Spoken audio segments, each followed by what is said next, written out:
Está no ar, abre aspas, o primeiro jornal multidigital do eixo SP-Rio. Abre aspas. Apoio. FIA. A FIA faz diferença. Sicredi. Gente que coopera, cresce. Olá, muito bom dia. Segunda-feira, 15 de julho. No ar, o Abre Aspas. Direto dos estúdios da SP-Rio+, no Jardim Aquários, em São José dos Campos, São Paulo. Com transmissão ao vivo pelos Facebooks da SP-Rio+, e do jornal O Vale. Comigo, o jornalista Douglas Cruz. Muito bom dia, Douglas. Bom dia, Glauco. Vamos enfrentar a semana, uma segunda-feira. É sempre uma segunda-feira, né, Douglas? Segunda-feira é segunda-feira e tem gente aí que já está saindo de recesso, né? A gente está só começando aí. Pois é, tem gente que tem recesso e férias, a gente não. Mas vamos aos destaques desta edição. A segunda-feira pode ser melhor. Sai hoje o segundo lote de restituição do imposto de renda. Novo vazamento da Lava Jato. Jato multimissão KC-390 quer ir para a OTAN. Dada a largada ao projeto do VLP, veículo leve sobre pneus, em São José dos Campos. E atenção, microempresários. O prazo para o retorno ao Simples Nacional termina hoje. Estas e outras notícias logo após o comercial. É rapidinho, fique com a gente.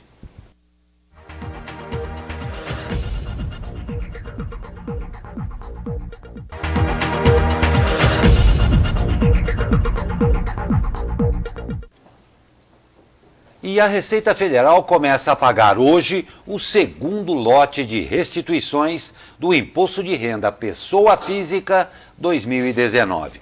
Serão depositados 5 bilhões de reais para mais de 3 milhões de contribuintes. Para saber se teve a declaração liberada, é preciso acessar o site da Receita Federal ou ligar para o Receitafone no número 146.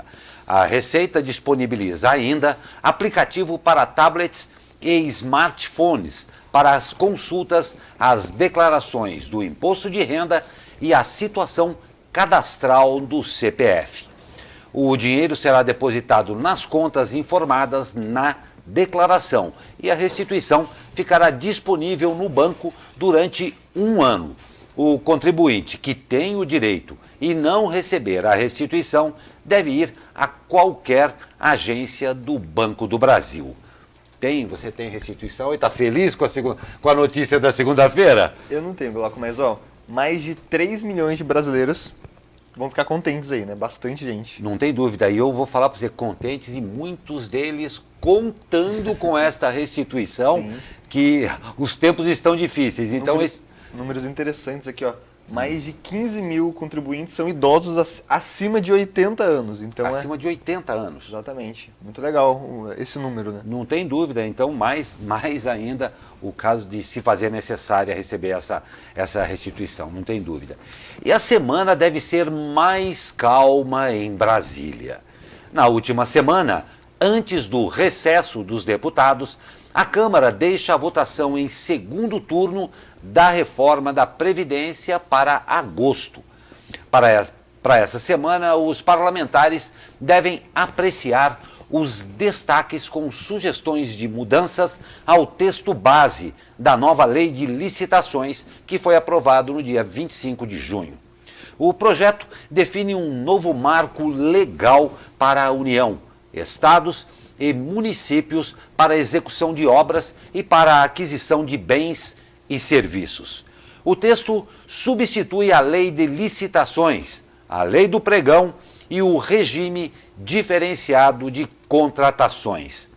O projeto estabelece a criação do Portal Nacional de Contratações Públicas. O novo portal pretende contribuir para a diminuição de custo de transações e aumentar a competitividade dos processos licitatórios. Pela nova lei, obras de grande vulto devem ter um seguro de 30% do valor contratado. A medida pretende garantir a conclusão do contrato em caso de dificuldades enfrentadas pela empresa. O texto também define obrigatoriedade de autoridades e agentes públicos do órgão licitante atuarem para coibir irregularidades com apoio dos setores jurídico e de controle interno. A pena para infrações relativas a processos licitatórios aumenta de 2 para 4 anos e é instituída a possibilidade de interceptação telefônica e prisão preventiva durante as investigações. A proposta cria ainda uma nova modalidade de contratação que atualmente não existe no país: o diálogo competitivo. A administração pública realiza diálogos com licitantes previamente selecionados para desenvolver alternativas para atender a necessidades específicas. Os interessados apresentam proposta final após o fim do diálogo. Bom, o que parece aí, né, Glauco? A Câmara dos Deputados ela deu uma diminuída do ritmo. O presidente da Câmara, Rodrigo Maia, disse que ficou satisfeito com a votação, né? Um número até expressivo, maior do que eles esperavam, 379 votos a favor da reforma da Previdência. Então parece que eles estão dando uma diminuída do ritmo, entrando em férias agora, e o famoso recesso deles que vai do dia 18 ao 31. Então essa semana as coisas parece que vai ser mais tranquilas lá, né? Vamos ver. Mais tranquila. E outra coisa, nós estamos vivendo um momento tão especial, tão particular no Brasil de... É isso que eles estão tratando das licitações, é extremamente... Muito importante. É extremamente importante também. Mas vamos deixá-los ir ao recesso, comumente conhecido como férias, para que voltem com gás total e façam aí o nosso país andar. E o procurador da República e coordenador da Força Tarefa da Lava Jato, Deltan Dallagnol, pode ter montado um plano de negócios de eventos e palestras para lucrar com a fama durante as investigações da operação. Segundo mensagens divulgadas pelo The Intercept Brasil e analisadas em conjunto com a Folha de São Paulo, de acordo com as mensagens, Deltan discutia com um colega da Lava Jato a constituição de uma empresa na qual eles não apareceriam formalmente como sócios, para evitar questionamentos legais e críticas. Abre aspas. Vamos organizar congressos e eventos e lucrar, ok? É um bom jeito de aproveitar nosso networking e visibilidade, disse Deltan em diálogo divulgado com a sua esposa. Os procuradores também teriam cogitado uma estratégia para criar um instituto e obter elevados cachês.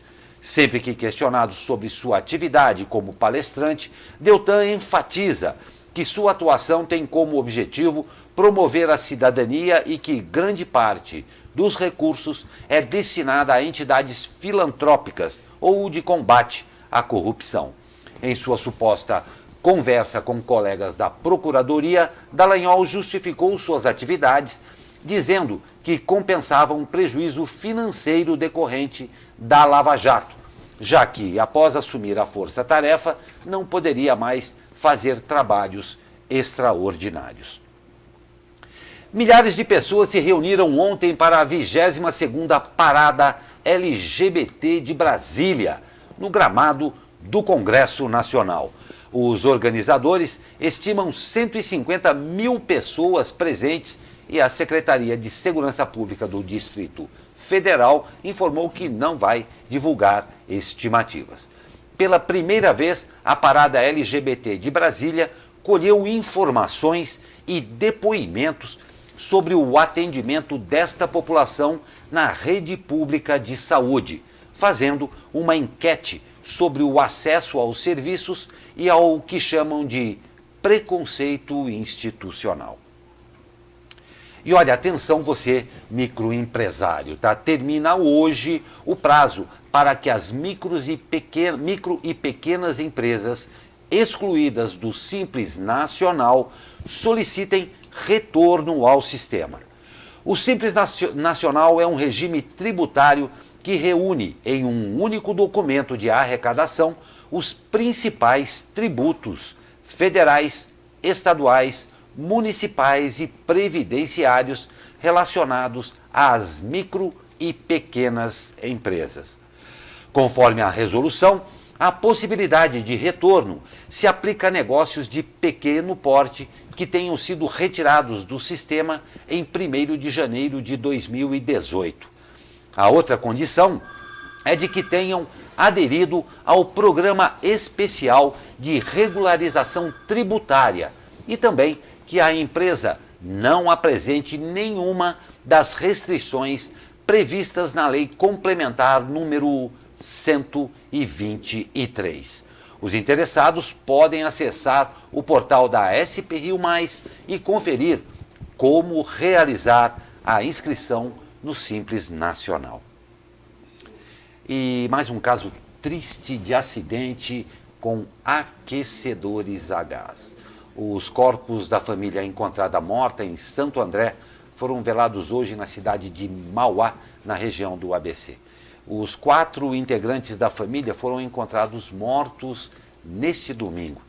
Segundo a perícia, o aquecedor a gás do apartamento em que eles moravam estava sem o duto de ventilação e as janelas estavam fechadas.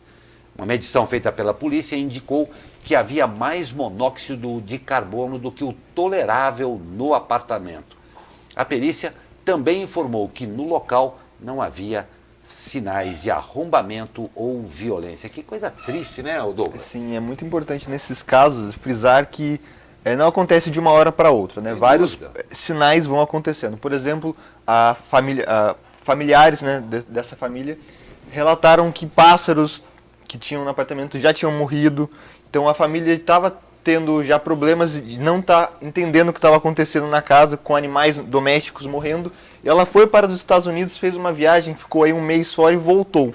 Quando voltou, provavelmente o monóxido de carbono e do gás se juntou na casa e eles morreram, infelizmente, ali, né? Se acumulou, exatamente. Junte-se aí ao frio que chega em casa, não abre também, mas eu vou fazer uma outra observação também. Não é muito dado à cultura do brasileiro procedimentos e manutenções. Sim. Né? Sempre dá um jeito, não acontece comigo, só acontece com o vizinho. Em se tratando de equipamento, em se tratando de gás, qualquer tipo de equipamento, o cuidado é imprescindível. Manutenção é imprescindível. Não é frescura, não. Isso é frescura que o americano faz, que o outro faz. Não. Precisa se tomar muito cuidado. Aí a gente passa por mais essa coisa chata aí. Nós vamos para um rápido comercial e voltamos com o tempo para hoje e talvez aí para essa semana, para a gente ver como é que fica. Tem até parece previsão de chuva. A gente volta já.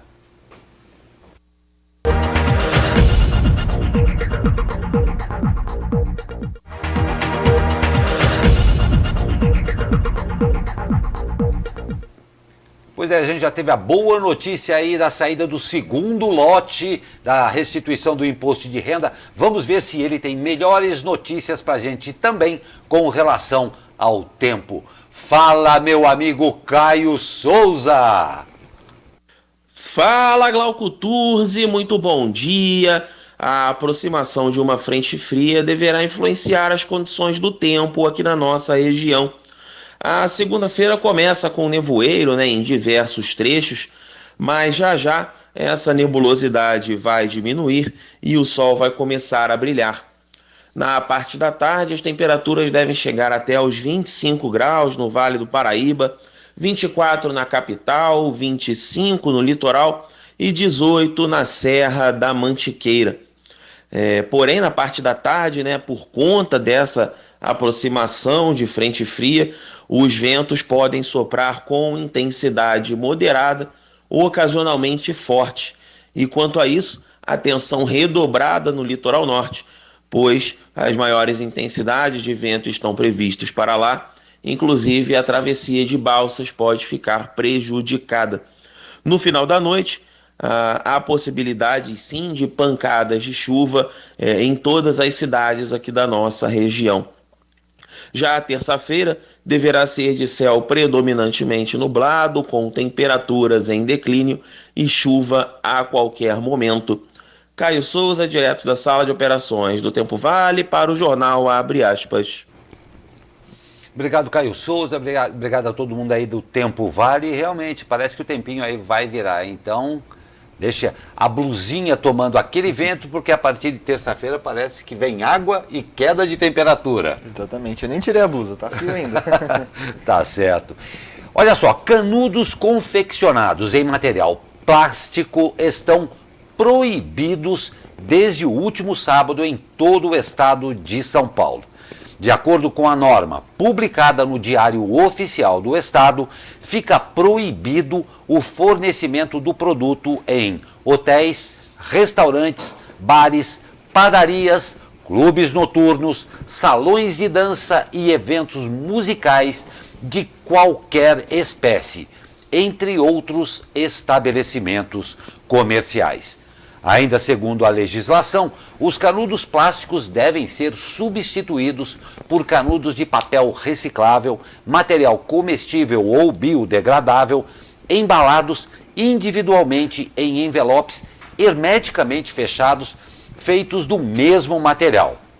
Em caso de descumprimento, o estabelecimento comercial poderá ser multado, sendo que o valor cobrado poderá ser o dobro em caso de reincidência.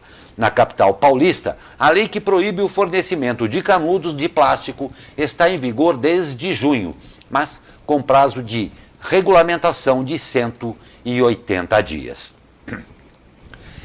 E na reta final do prazo para a adequação da lei que proíbe canudos plásticos em hotéis, restaurantes, lanchonetes e bares de São José dos Campos, a Câmara irá debater a ampliação da restrição a outros itens produzidos com o mesmo material, como copos, pratos, talheres e agitadores para bebidas.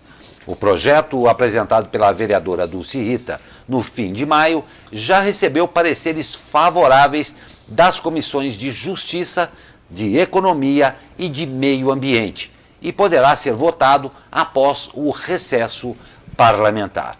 O texto sugere a substituição dos itens de plástico por produtos reutilizáveis ou biodegradáveis e estabelece multa de R$ 500 em caso de desrespeito à norma. A proposta, caso aprovada, também prevê prazo de 9 meses para a adequação dos estabelecimentos comerciais.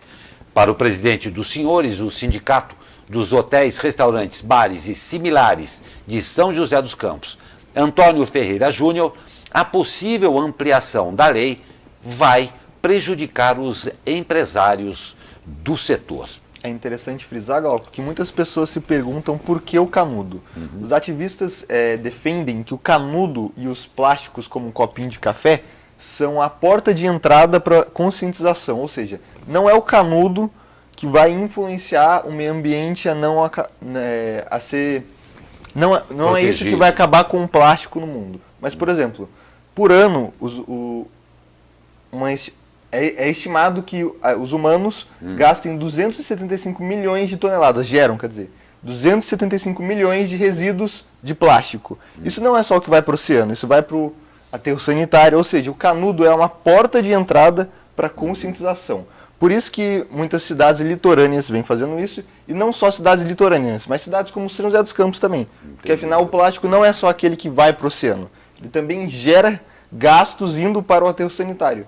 Por isso que essa lei é meio controversa, muitas pessoas não entendem, mas os ativistas ressaltam que é a porta de entrada para a conscientização. Não, é muito interessante, tudo que tem em relação à proteção do meio ambiente, claro que muito nos interessa. Agora, eu lendo essa matéria aqui num contexto geral, é muito importante também que essa legislação veja muito bem todos os lados. Não estou falando para não proibirem, vamos dizer, o plástico assim, mas tem que se ter uma sensibilidade para entender tudo que está envolvido e fazer uma transição cíclica disso daí. A conscientização é a palavra de ordem, mas nós não vamos conseguir a ferro e fogo mudar o planeta num período tão curto de tempo assim. Então há de se ter muita mão para fazer todas essas mudanças. E a segunda Câmara do Tribunal de Contas do Estado aplicou multa de R$ 5.306 a Carlinhos de Almeida, do PT, ex-prefeito de São José dos Campos, após julgar irregular um contrato firmado pelo município com a empresa Provence Construtora em 2014. Pelo contrato, a prefeitura pagou 14,3 milhões de reais para serviços gerais de manutenção, adequação, reforma e adaptação de prédios públicos. Para o TCE, a irregularidade ocorreu na escolha da modalidade, pregão para a formação de ata de registro de preços. Pelo edital, as empresas precisavam indicar que preço cobrariam por 47 tipos diferentes de serviços. Para o conselheiro Renato Martins Costa, como era uma vasta gama de atividades e o edital proibia a atuação em consórcio, a licitação restringiu indevidamente a participação de interessados. Em nota, o ex-prefeito alegou que a aplicação de multas pelo TCE tem ocorrido em todas as administrações, ainda que tenhamos recorrido, demonstrando a regularidade dos contratos da nossa gestão. Sempre recorreremos dessas decisões, disse. E após a confirmação da exportação do KC-390 para Portugal, a Embraer visa entrar no mercado das frotas da aliança da OTAN, a Organização do Tratado do Atlântico Norte. Os países europeus da OTAN operam com o C-130 Hércules, modelo da norte-americana Lockheed Martin, concorrente direta da aeronave da Embraer. Portugal, que integra a OTAN, irá aposentar seus 6 antigos Hércules, após a confirmação da compra de 5 KC-390. As expectativas da Embraer são grandes, já que a aliança militar, liderada pelos Estados Unidos, preza o conceito de interoperabilidade, que significa que as Forças Armadas têm de usar equipamentos padronizados. No entanto, o negócio deverá ser tocado pela Boeing Brasil, a partir de agora. Com isso, a linha de produção do KC-390 poderá ser transferida totalmente ou em parte para os Estados Unidos, com o objetivo de seduzir o mercado militar americano. Bastante sucesso esse KC, né, Douglas? Ele é muito importante, considerado pela Boeing um mercado fundamental, tanto que foi fundado um acordo unilateral somente para o KC-390. Devido assim, à sua importância no mercado, a gente está vendo que ele é um avião único, né, que não se encontra grandes concorrentes no mercado, por isso é tão importante e a gente está vendo que está dando resultado para a Embraer. Não tem dúvida não. E além do que, chegou muito bem planejado, muito bem estudado, chegou num momento crítico em que a frota de Hércules, apesar de continuar sendo produzido em todo o mundo, está chegando no seu limite de vida útil. E o nosso KC-390 oferece uma série de vantagens em relação ao modelo da Lockheed Martin, o Hércules C-130. E a conclusão do acordo entre Embraer e Boeing pode provocar a contratação de até 500 engenheiros para as fábricas da fabricante brasileira, mas em Portugal. Em entrevista à imprensa portuguesa, o ministro da Defesa de Portugal, João Gomes Cravinho, disse que conversou com o vice-presidente da Boeing, Mark Allen, sobre projetos para as fábricas no país.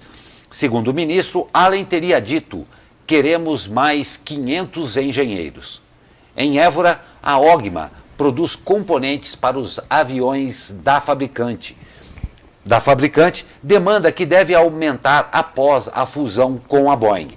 A Embraer controla a Ogma desde 2004 com 65% de participação. O restante pertence ao governo português. Segundo Cravinho, a admissão de até 500 engenheiros se daria num horizonte de 4 anos. E a Prefeitura de São José dos Campos deu a largada ao projeto do VLP, o veículo leve sobre pneus, elétrico para transporte de massa na cidade, que deve substituir o BRT, que é o transporte rápido por ônibus, que ainda não saiu do papel. O governo municipal lançou um chamamento público para receber projetos até 15 de agosto, dentro da proposta da Linha Verde, cuja lei foi aprovada na Câmara na última quinta-feira. A Linha Verde é o mais ambicioso plano de desenvolvimento urbano do governo Felício Ramute. No programa SP Rio Mais Entrevista, o secretário de Mobilidade Urbana, Paulo Guimarães, confirmou a preferência pelo VLP.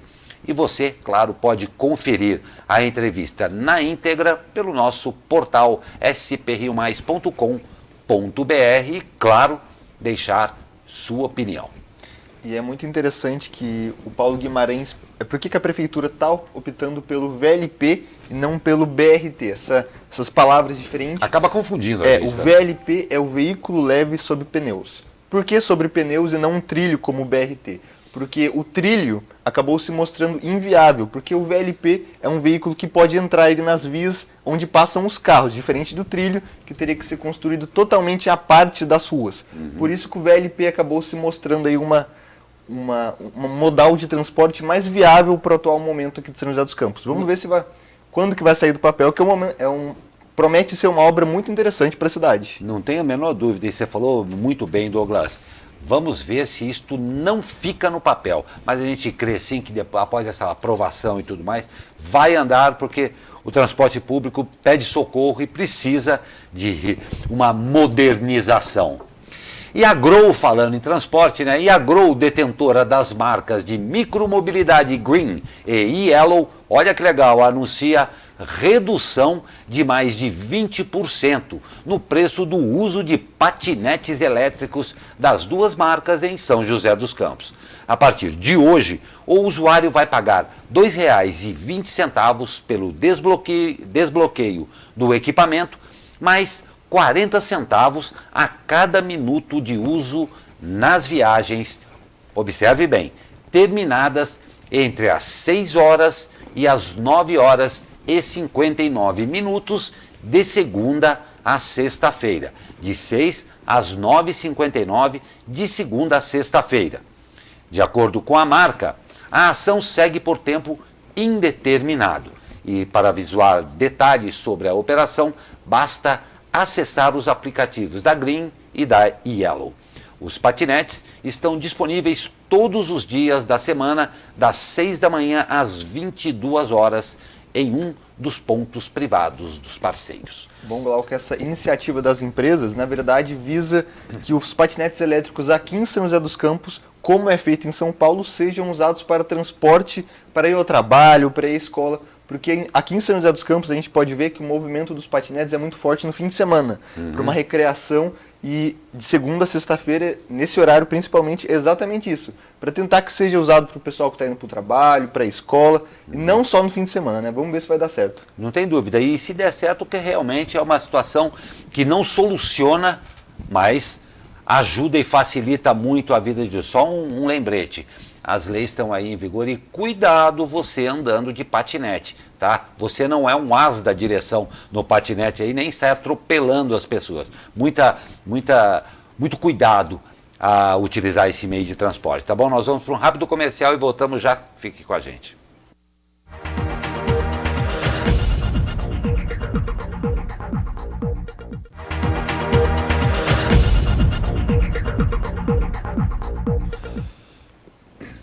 E durante uma missa celebrada em Cachoeira Paulista, neste domingo, uma mulher invadiu o palco e empurrou o padre Marcelo Rossi do altar. Confira o vídeo. Essas mãos não mais me pertencem. Pecadoras, fracas, mas essas mãos pertencem a Jesus. Tanto que o sacerdote já age na pessoa de Cristo, para servir, para abençoar.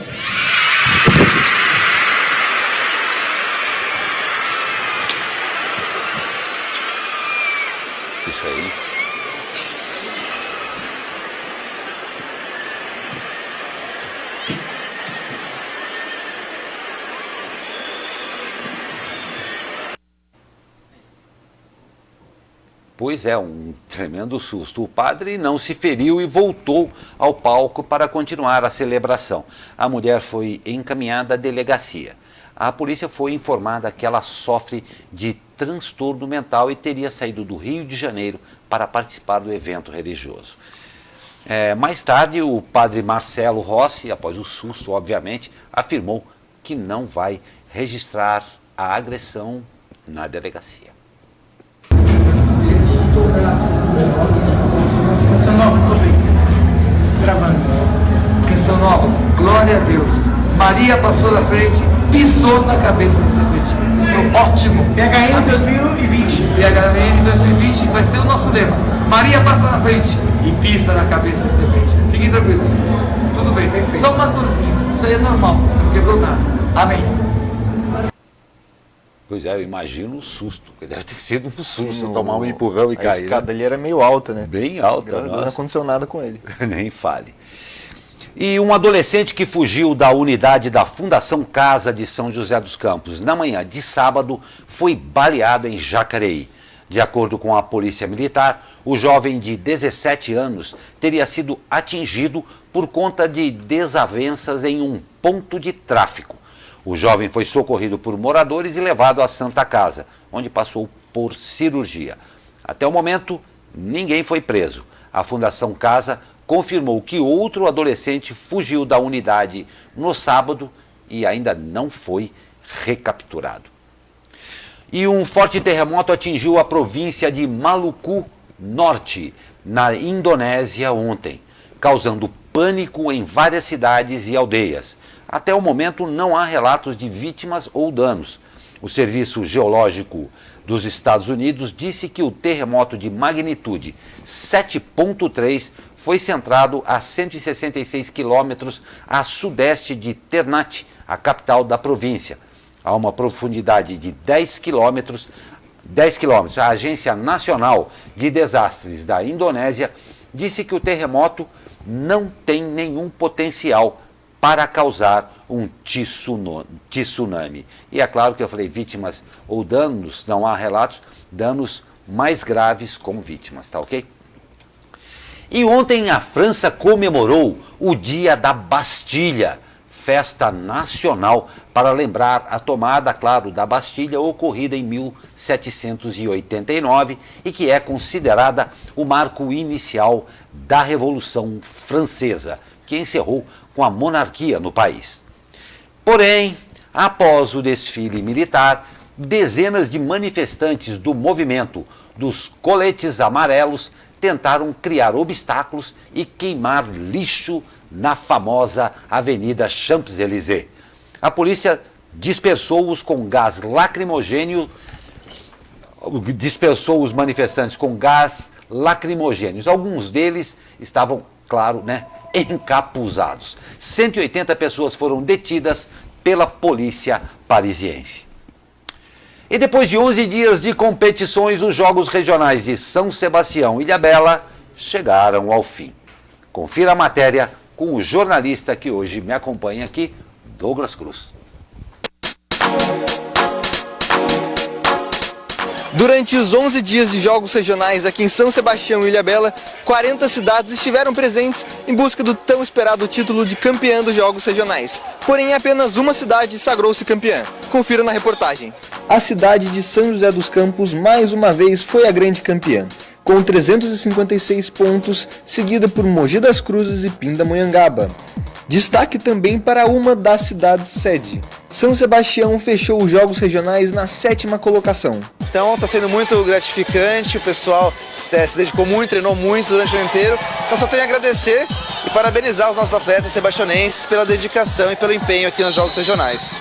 E ano que vem os jogos regionais novamente estarão em São Sebastião. Isso vai nos motivar muito a trabalhar esse ano inteiro para melhorar os espaços esportivos. Nosso prefeito Felipe Augusto vai entregar grandes obras, o ginásio esportivo da Topolândia, o ginásio do Jaraguá, o ginásio do Pontal da Cruz, pista de atletismo, a nova piscina semiolímpica na Topolândia. Então tem muita coisa legal para acontecer. Vamos ampliar o evento para a costa sul do município também. Então Boiçucanga, Maresias e toda a região da Costa Sul vai se beneficiar muito com esse evento, onde serão realizadas as competições lá também, principalmente as competições na praia. Então podem ter certeza que a cidade toda vai abraçar os Jogos Regionais mais uma vez. Oh, que bacana, está de parabéns aí a equipe de São José dos Campos. Claro, parabéns também Ilhabela e São Sebastião que realizaram esses jogos, coisa sempre muito importante. E parabéns de novo a São Sebastião, que o ano que vem fica com os jogos regionais lá, sozinha. Exatamente, a cidade está se preparando para receber nessa vez a edição sozinha, porque o que muda, né? Os jogos regionais são muitas competições, são 8 mil atletas, então precisa ter uma estrutura preparada para receber esse tanto de gente que vai para a cidade, né? Não tem dúvida, mas está de parabéns São Sebastião aí, legal, e parabéns mais uma vez aí a São José dos Campos, tá bom? E vamos ao esporte com os resultados do fim de semana. Há um empate do acesso. Com gol de Rafaela Marques de pênalti, as meninas do Burrão venceram o São Paulo e estão a um empate do acesso à primeira divisão nacional. As duas equipes voltam a se enfrentar no próximo domingo, desta vez no estádio do Pacaembu, em São Paulo. Já os homens, mais um tropeço. Com gol marcado nos minutos finais, o Burro da Central empatou com o Deportivo Brasil pelo placar de 1-1. Os taubatianos voltam a jogar também no próximo domingo, quando visita a Portuguesa no estádio José Liberati em Osasco. Um resultado nada positivo. O joseense foi goleado pelo Rio Branco de Americana por 4-0 e desceu para a última posição do grupo 10. No próximo domingo, o Tigre do Vale visita o Guarulhos, no estádio Antônio Soares de Oliveira, na cidade da Grande São Paulo. E os jogos de hoje, rumo à vitória. O São José Futsal visita o Minas Tênis Clube às 19 horas no ginásio Pelezão, em Três Corações, em Minas Gerais. O jogo é válido pela 14ª rodada da primeira fase da Liga Nacional. Os joseenses, comandados pelo técnico Flávio Cavalcante, estão na lanterna do campeonato com apenas 8 pontos entre os 19 participantes. E desafio para elas. Pelo Campeonato Brasileiro, as meninas do São José enfrentam o Foz Cataratas, às 15 horas em Guaratinguetá. Desafio para eles também. Em jogo válido pela segunda rodada da segunda divisão do Paulista, a Águia do Vale enfrenta o José Bonifácio às 20 horas e 30 minutos também em Guaratinguetá. Eu lembro aí que as equipes joseenses de futebol não podem usar o Martins Pereira porque o estádio está sediando o Mundial do Sub-20 de rugby. Muito legal também.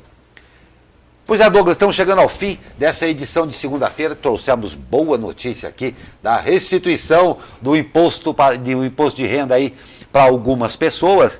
E eu quero agradecer você aqui, que está bravamente aqui rendendo o nosso amigo jornalista Zé Guilherme, que está em merecidas férias. Sim. Mas eu agradeço você por fazer parte aqui da nossa bancada, Douglas. Obrigado, Glauco. E só para fechar, a gente talvez aí vai ter uma notícia boa para a economia. Oba! O Banco Central acabou de divulgar que após 4 meses em queda, a atividade econômica deve voltar a subir. Aí, na prévia do PIB, registrou que em maio o PIB em maio deve fechar agora, né, que fecha no fim de mês, lógico, um registro de aumento de 0,54 no PIB. Esses números que estavam em queda, de menos 0,32. Então agora vamos ver se vai se confirmar no fim do mês, mas a economia brasileira deve estar voltando a funcionar aí. Nossa, e é tudo que a gente espera, né, Douglas? Sim, com certeza. Todos que nós aqui, você aí também, espera muito. Nós vamos fazer a nossa parte, a gente espera que eles façam a deles, para que esse Brasil realmente vá de vento em popa. Uma ótima segunda e uma grande semana a todos vocês. E amanhã estamos de volta com mais um Abre Aspas.